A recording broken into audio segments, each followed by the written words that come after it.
উত্তরায় milestone school and কলেজে যুদ্ধবিমান বিধ্বস্তের ঘটনায় সরকারের শোক পালন এবং নিহতদের স্মরণে শোক বই স্বাক্ষর অনুষ্ঠানের আয়োজন করেছে কুয়েতে বাংলাদেশ দূতাবাস।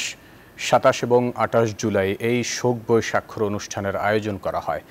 কুয়েতের কূটনৈতিক মিশন এবং দেশটিতে অবস্থিত আন্তর্জাতিক সংস্থার বেশ কয়েকজন প্রতিনিধি শোক বইতে স্বাক্ষর করতে দূতাবাস পরিদর্শন করেন এবং গভীর সহানুভূতি প্রকাশ করেন। আর যারা উপস্থিত হতে পারেননি তারা দূতাবাসের অফিসিয়াল ইমেইলের মাধ্যমে তাদের শোক বার্তা পৌঁছে দেন। এই আন্তরিক সংহতি বিভিন্ন জাতির মধ্যে গভীর বন্ধুত্ব এবং মানবতার প্রতিফলন বলে মনে করছে ঢাকা। তাই বাংলাদেশের জাতীয় শোকের এই সময়ে সমবেদনা জানানো সকল বিশিষ্ট ব্যক্তি, কূটনৈতিক মিশন এবং ব্যক্তিদের প্রতি আন্তরিক কৃতজ্ঞতা প্রকাশ করে বাংলাদেশ দূতাবাস।